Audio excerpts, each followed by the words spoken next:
नमस्कार, लोकवाणी में आप सभी का स्वागत है। लोकवाणी आपके समाज के ऐसे मुद्दों को लेकर के उन लोगों से बातचीत करता है अपने स्टूडियो में जो कहीं न कहीं समाज में एक अलग प्रकार से एक संदेश दे रहे हैं। ऐसे ही आज हमारे साथ हमारे मेहमान हैं मुस्लिम राष्ट्रीय मंच के जिला संयोजक अफसर बाबा, जिनसे आप सारे लोग परिचित हैं। स्वागत है आपका लोकवाणी की स्टूडियो में। और दूसरे मेहमान हैं हमारे साथ राष्ट्रीय उपाध्यक्ष भारतीय आवाम पार्टी के ज्ञान प्रकाश जी। आप दोनों मेहमानों का बहुत बहुत स्वागत है। आज बातचीत शुरू करने से पहले सबसे पहले अफसर बाबा आपसे ये जानना चाहेंगे कि जैसे सरकार ने पीएफआई पे बैन लगाया, उस बैन के बाद आप लोगों ने जश्न किया और पुतला फूका, और ख़ास तौर से ये संदेश समाज में इतना बड़ा रहा कि जो लोग राष्ट्र के लिए सुरक्षा हैं उनके खिलाफ सरकार के इस निर्णय के साथ आप लोग हैं। तो मकसद क्या इस तरह की चीज़ों, इस तरह के कार्यक्रम करके सही संदेश क्या देना चाहते हैं आप लोग? देखिए, मैं पहले आप लोगों को सबको सलाम करता हूं। और पीएफआई जो है बहुत ऐसी चीज़ें हैं, और ये जो संगठन है पीएफआई, आज हमारे प्रधानमंत्री जी के हम लोग शुक्रिया करते हैं। और जो लोग गिरफ्तार हो रहे हैं, बिल्कुल उनकी गिरफ्तारी होनी चाहिए, उनको सख्त से सख्त सज़ा सुनाई जाए। और पीएफआई को 5 साल नहीं, इसको आजीवन बैंड कर देना चाहिए। और जैसे इसके पहले और भी संगठन बना, ये नहीं कि पीएफआई आज जो है बैंड लग जाए, कल दूसरा संगठन तैयार हो जाए और तीसरा संगठन तैयार हो जाए, ये न होनी चाहिए। जो इसके एजेंट लोग हैं, जो इसके सदस्य हैं, उनकी गिरफ्तारी हो, और जो बेकसूर है, जो बेगुनाह है, उनको गिरफ्तार न किया जाए, न उनको सताया जाए। हमारी यही मांग है। और जो हर जगह इनके सदस्य हैं पीएफआई में, उनको अच्छी से अच्छी सज़ा दी जाए। हमारी यही प्रधानमंत्री जी से मांग है। ज्ञान प्रकाश जी, चूँकि मांग है कि हाँ, जो देश में इस तरह के ताकतें हैं जो कहीं ना कहीं देश को कमज़ोर करती हैं, सुरक्षा के लिए खतरा है, ऐसे लोगों पे पूरी तरह से प्रतिबंध लगाया जाए। सिर्फ 5 साल के लिए नहीं, हमेशा के लिए उनको प्रतिबंधित कर दिया जाए। ऐसे में एक अहम प्रश्न उठता है कि कोई भी इस तरह की फिरकापरस्त ताकतें कैसे सर उठा पाती हैं, कैसे अपना संगठन मजबूत कर पाती हैं। तो मैं आपसे जानना चाहूँगा कि इसके लिए क्या सरकार को करना चाहिए, खासतौर से कि ये लोग कभी अपने संगठन को खड़ा ही न कर सकें, शुरुआती दौर में ही इनको कहीं ना कहीं कुचल देना चाहिए। देखिए, मैं सबसे पहले तो ये कहूँगा कि इसमें कहीं ना कहीं हमारी सरकारों का भी बहुत बड़ा वो हाथ रहा है कि ऐसी चीज़ों को लोग बढ़ावा देते हैं, चाहे वो किसी भी तुष्टीकरण की बात कर लीजिए, इसी के लिए वो इसका उपयोग करते हैं। आपको याद होगा, इसके पहले इस्लामिक सिमी हुआ करता है, Islamic movement of student Islamic movement, उसको जब आजीवन प्रतिबंध लगा तो एक नया संगठन खड़ा हो गया 2006 में, ये आपका पीएफआई को सब जानता है कि कहीं ना कहीं ये जो है पूरी तरह से चरमपंथी इस्लामिक संगठन है। इसका मकसद ही है कि लोगों में जो है भय पैदा करना, आतंकियों को धन मुहैया कराना और उनको प्रशिक्षण देना, और जो मासूम हमारे मुस्लिम नवयुवक बच्चे हैं उनको बरगलाना, ताकि वो प्रतिबंधित संगठनों में शामिल हों या वो आतंकी संगठन में शामिल हों। तो इनका मेन मकसद देश को तोड़ने वाला है। ये देश को तोड़ने का काम करना, ये पूरी तरह से इस्लामिक राष्ट्र बनाना चाहते हैं। तो क्या ये संभव है क्या ज्ञान प्रकाश जी? देखिए, जब तक हमारी ये वर्तमान सरकार है जिस तरह से बढ़िया कदम उठा रही है, और जिस तरह से हमारी पार्टी शुरू से ही हमारी पार्टी इसका विरोधी रही है। आपको हम बता दें कि हम लोगों ने जब शुरुआत में इसके पीएफआई का मुद्दा उठाया था, तो हमारी अध्यक्ष, जो राष्ट्रीय अध्यक्ष है दीदी नजमा परवीन, को आतंकियों से धमकी भी मिली, लेकिन उसके बाद भी हम लोग नहीं डरे। और जब ये कदम उठाया गया कि उसमें 5 साल का प्रतिबंध लगा, तो हम लोगों ने कल दिनांक जो है 28 को जो हम लोगों ने इन लोगों का स्वागत किया, सरकार के निर्णय का स्वागत किया और पुतला फूका। तो हमारी स्वागत करने के पीछे एक डिमांड ये भी थी कि इनके पूरे ऊपर पूरा आजीवन प्रतिबंध लगे। दूसरी चीज़, आज वो जमाना नहीं रहा कि पाप से घृणा करो, पापी से नहीं। आप पाप से घृणा करेंगे, पापी से घृणा नहीं करेंगे, पापी अपना काम करके चला जाएगा।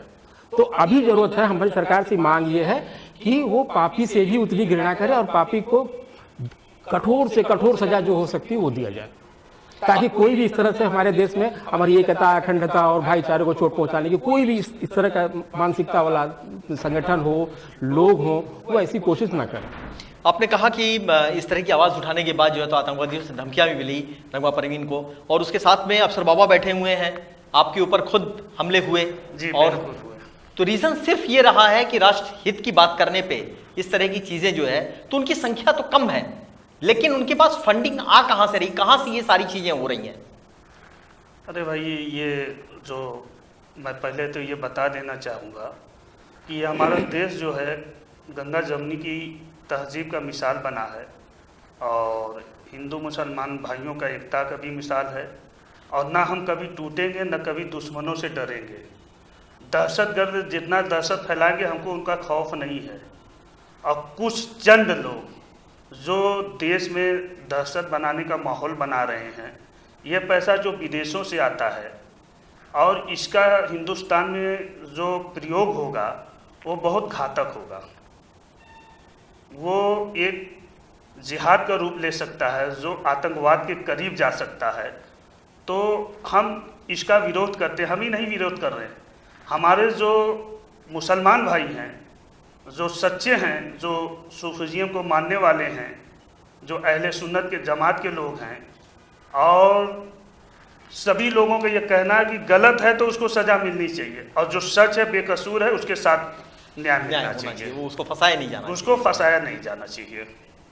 ज्ञान प्रकाश जी, ये जानना चाहूंगा कि इस फंडिंग को रोकने के लिए क्या करना चाहिए, क्योंकि सबसे अहम मुद्दा यह है कि जब तक कहीं ना कहीं फंडिंग होती है तो उसी से सारे नेटवर्क खड़े होते हैं। देखिए, सबसे पहले तो फंडिंग रोकने का सबसे बढ़िया तरीका है कि जो भी ऐसे संगठन हैं उनके बैंक खातों को पूरी तरह खंगाला जाए, उन सारे लोगों के पासपोर्ट जब्त किए जाएं, और ये हम तो कहेंगे कि मतलब उनके जो है बाहर जाने पे भी प्रतिबंध लगा दिया जाए, लुकआउट सर्कुलर जारी कर दिया जाए कि ऐसे लोगों को जो है बाहर जाने की अनुमति न दी जाए। सरकार ने पीएफआई के साथ में 8 ऐसे और संगठन को चिन्हित किया है जो कहीं ना कहीं इनडायरेक्ट में वाया वो इनके सहयोगी संगठन है, वो इनके लिए ही काम करते हैं। जैसे आप सुनेंगे कि social democratic party of India, ये क्या है, इनका राजनीतिक विंग है, ये उसके लिए काम, माने उसके लिए भी खड़ा करते हैं, कहते हैं कि हम जो है अल्पसंख्यकों, दलितों, पिछड़ों के भलाई के लिए, लेकिन वो सब एक खाली दिखावा है और कुछ नहीं। बात अल्पसंख्यक के नाम पे किस तरह से ये राजनीति कैसे बंद हो सकती है, क्योंकि सरकार की नीतियां जो हैं वो एक वर्ग के लिए तो पूरी तरह से हैं, अल्पसंख्यक के लिए जो भी सारी चीज़ें हैं, सारी सुविधाएं हैं, वो तो सारी मिल रही हैं, लेकिन ऐसे में ये तबका खड़ा होकर के और सिर्फ अल्पसंख्यक के नाम पर इस तरह की जिहाद की एक रणनीति बनावे, तो इस पर अंकुश कैसे लगना चाहिए अफसर बाबा जी? देखिए, जो जिहाद का नाम लेते हैं, इस्लाम में जिहाद कोई ऐसा शब्द ही नहीं है। पहले मैं ये बता देना चाहता हूँ, हमारे पैगंबर साहब आए, दुनिया को अच्छी रोशनी दी है, हमारे अल्लाह के वली आए, ख्वाजा गरीब नवाज रहमतुल्लाह आए, हमारे ख्वाजा गरीब नवाज हमेशा देश के ही लिए वो किए, और वो ऐसे संत थे कभी जो है किसी को बुराई के रास्ते पे ले नहीं गए, न बुराई के रास्ते पे किसी को जाने दिए, और ईमान और हक के लिए बोले। आज उनके मानने वाले पूरे हिंदुस्तान में दीवाने हैं, ये आप लोग को भी मालूम होना चाहिए। अब कुछ ऐसे चंद लोग हैं जो कट्टरपंथी हैं, जो इस्लाम के नाम से इस्लाम को बदनाम करने की कोशिश करते हैं, और उनकी जो संगठन है, तो मैं यहाँ हुकूमत से यही कहूँगा कि उनके संगठन को जांचा जाए। इसके पहले भी मैंने जब बोला, जब ज्ञानवापी का मैटर चला, तो मैंने हक और सच के भाई मैंने कहा कि जो माननीय न्यायालय में आदेश चल रहा है, अगर भाई दो धर्म के लोग हैं, हिंदू और मुसलमान भाई, हमेशा गंगा जमुनी की तहजीब रही है, भाईचारा बना हुआ है, और अब तो क्या हर मस्जिद और मदरसे का मैटर हो या कोई भी विवाद हो तो माननीय न्यायालय में ही जाना चाहिए? क्या आपसी एक समझौते के तहत मौलाना लोग हों या हमारे महंत लोग हों, एक बैठ के परामर्श हो जाए, एक समझौता हो जाए कि इसका क्या हल होना चाहिए? जब ये हल आपसी भाईचारा से नहीं बना तो दोनों पक्ष न्यायालय में गए, और न्यायालय में अब गया तो अब तो दोनों में से किसी भी पक्ष में फैसला आएगा, जिसके भी हक में आएगा, एक पक्ष में ही आना है। जो भी कागजात लोगों ने लगाया है, और जिसकी कागजात में मजबूती रहेगी तो उसी के हक में वो फैसला आएगा, जिसके में हक में आए उसको स्वीकार करना होगा। अब कुछ चंद लोग ऐसे हैं कि जो माहौल को ख़राब करना चाहते हैं, उसके लिए कानून है, उसके लिए पुलिस है, उसको पुलिस प्रशासन देख लेगी, अच्छे समझाना जानती है। मेरी यही बात मैं कहना चाहता हूँ। और इसी बातों को लेके जब मैं बोल रहा था डिबेट में, तो कुछ ऐसे खुराफाती तत्व के लोग हैं जो कट्टरपंथी टाइप के लोग हैं, मेरे ऊपर अटैक करवाए। और ज़बरदस्त उस समय कुछ हमारे सहयोगी वहाँ मौजूद थे, जो लोगों ने हमको बचाया, नहीं तो मेरी हत्या करने की पूरी साजिश बनाई गई। मुझे 7 दिन से टारगेट किया जा रहा था और आज भी मुझे टारगेट किया जा रहा है। अभी 3 दिन से काफ़ी जगह से मुझे सूचना मिल रही है कि आप डिबेट में बैठना छोड़ दीजिए, और कोई ऐसी बातें कर रहे हैं जो बहुत सारी बातें जो बताने लायक नहीं है, तो उस पर भी विचार किया जा रहा है। लेकिन देश के अमन चैन की बात करना इन फिरका परस्त ताकतों के लिए इतना है कि आपके ऊपर हमले हुए, लेकिन आप डरे नहीं। बिल्कुल नहीं। और लगातार आप मंच पे आ रहे हैं और बात कर रहे हैं, अपनी बात कह रहे हैं। जो हक है, जो सच है, वो तो मैं बोलूँगा ही भाई। हमारे जो जमहूरियत का निज़ाम है, जो हमारी तहजीब बनी हुई है, क्या कुछ दहशतगर्दों की वजह से हमारे देश का माहौल ख़राब होगा? बिल्कुल नहीं होने देंगे। हमारी एकता रहेगी और आने वाले वक्त में हम देश के लिए जान दे सकते हैं और दुश्मनों की जान ले सकते हैं। हमारे देश पे, हिंदुस्तान पे अगर आज आई तो हम लोग खुद मुसलमान जो दहशतगर्द हैं उनको सबक सिखाएंगे, और हम यहाँ की हुकूमत से, हम अपने प्रधानमंत्री जी से गुजारिश करेंगे कि इनको सख्त सख्त सजा दी जाए। बात अफसर बाबा ने कही है कि हम दुश्मनों की जान ले सकते हैं और देश के लिए अपनी जान दे सकते हैं।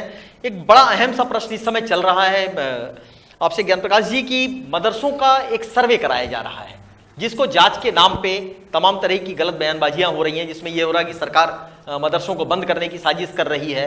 ऐसे में लेकर के आप राष्ट्रीय उपाध्यक्ष भी हैं भारतीय आवाम पार्टी के, और साथ में सामाजिक व्यक्तित्व है आपका।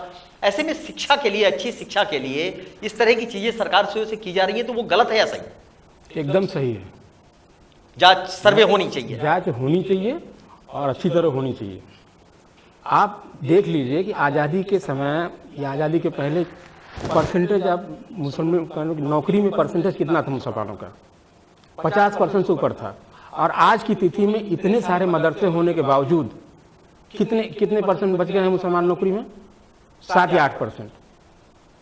तो ऐसे मदरसों की जांच होनी चाहिए। केवल इस्लामी शिक्षा देने से या धार्मिक शिक्षा देने से न तो उनका भला होने वाला, न ही देश का भला होने वाला। और जब एक देश है, एक कानून रहे, एक शिक्षा रहे, धर्म की धार्मिक शिक्षा सबको दी जाए, लेकिन उसके नाम पर हम ये हो कि प्रशासन उसमें घुस नहीं सकता। आज कोई ऐसा कॉलेज बता दीजिए जहां घुस नहीं सकता मदरसों को छोड़ के? या पहली बार हो रहा है ना कि मदरसों की जो है उसमें जांच हो रही है, सर्वे हो रहा है। तो जिससे अगर आम मुस्लिम समुदाय को फायदा नहीं है या उससे गलत संदेश बाहर निकल के जा रहा है, तो जांच करना क्यों सही गलत है? आप बताइए। लेकिन सरकार, मदरसों की जांच हो जाएगी, सर्वे हो जाएगा, उस सर्वे के बाद जो सरकार की योजनाएं हैं, वो सरकार की योजनाएं सारे विद्यार्थियों को मिले, चाहे वो विद्यालय के हों, चाहे वो बटुक हों, या चाहे मदरसे के विद्यार्थी हों, सारे लोगों को मिले। सरकार की ये मंशा है, तो लेकिन फिर सरकार को कटघरे में क्यों रखा जा रहा है? वही ऐसे ही संगठन है ना जो सरकार का केवल विरोध करना जानते हैं और अपनी बात मनवाना जानते हैं। और इसमें कुछ हमारी ही, जो आपको पहले भी हमने कहा कि हमारी कुछ पूर्व की सरकारें हैं या पार्टियां हैं, राजनीतिक दल हैं, जो अपना राजनीतिक फायदा उठाने के लिए वो इनका इस्तेमाल करती हैं या इनके लिए इस्तेमाल हो रही हैं। दोनों हाथ इनका इस्तेमाल करती हैं और इनके लिए इस्तेमाल हो भी रही हैं। तो सिर्फ सत्ता सुख के लिए, केवल सत्ता सुख के लिए। आप बताइए, जब सीए नागरिक संशोधन कानून कब बना था? 1955 में बना। उसके बाद 5 या 6वां ये अमेंडमेंट है, 6ठा अमेंडमेंट है। इसके पहले चूंकि मोदी सरकार के पहले आज सारे अमेंडमेंट हुए, कभी कोई विरोध सुना आपने? नहीं विरोध सुना। नहीं हुआ। क्यों? इस बार शाहीन बाग में लंबा 100 दिन से ऊपर चला, पीएफआई के नेतृत्व में चला था ना, पीएफआई के नेतृत्व में चला, तो सारी चीजें खुली। केवल इसलिए चला क्योंकि बीजेपी गवर्नमेंट कर रही थी।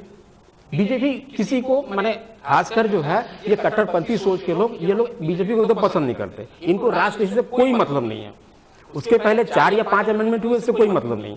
6ठा अमेंडमेंट मोदी गवर्नमेंट में हुआ, भाजपा गवर्नमेंट में हुआ, इसलिए उनको गुस्सा आ रहा है। तो आप जो है यहाँ तो कुछ लोग जो है केवल विरोध करने के नाम पे ही विरोध करते हैं, दंगा भड़काएंगे, हिंसा फैलाएंगे। भाई नुकसान तो सबका होता है, लेकिन यही है ना कि कुछ पार्टियां, इस राजनीतिक दल उसको समझ नहीं पा रही हैं, या समझती भी तो उसको नजरअंदाज करके जो है केवल अपने सत्ता सुख के लिए उसका उपयोग करना चाहती है। ज्ञान प्रकाश जी, अहम प्रश्न ये उठता है कि जो पढ़ा लिखा तबका है, जो शिक्षित वर्ग है, वो उस तरह के आंदोलन में शामिल क्यों होता है? उनकी काउंसलिंग कैसे होनी चाहिए? उनको कैसे समझाया जाना चाहिए? नहीं, अब देखिए, मैं इस बात से आपका इत्तेफाक नहीं रहता कि पढ़ा लिखा लोग भी इस तरह के आंदोलन में शामिल होता है।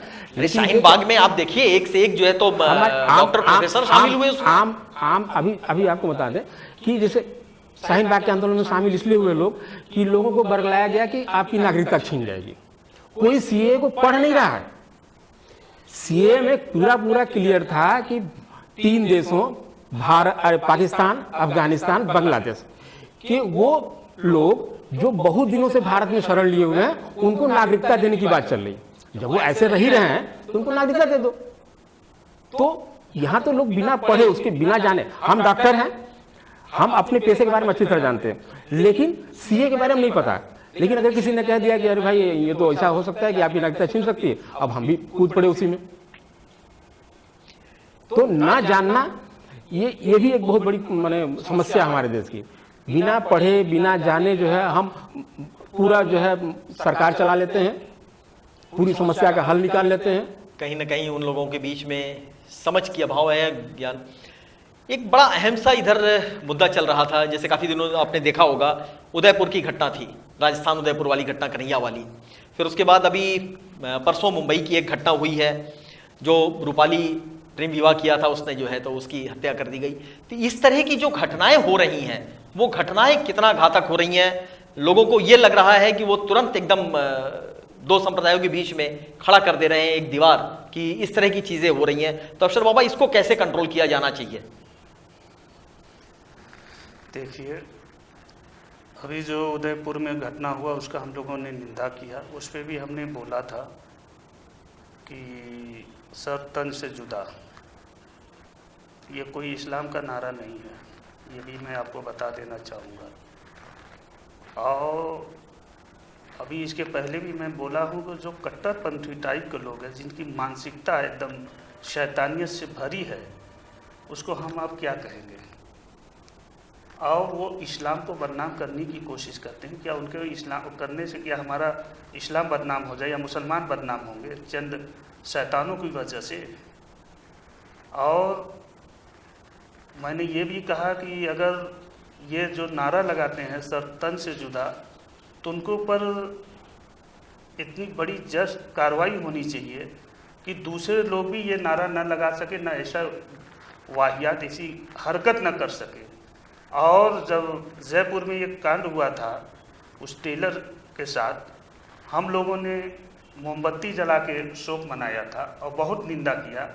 तो हमारा इस्लाम हमेशा जो है गंगा जमनी तहजीब का कायल है और कायल रहेगा और एकता रहेगी। चंद शैतानों की वजह से हमारी एकता में दरार नहीं आएगी।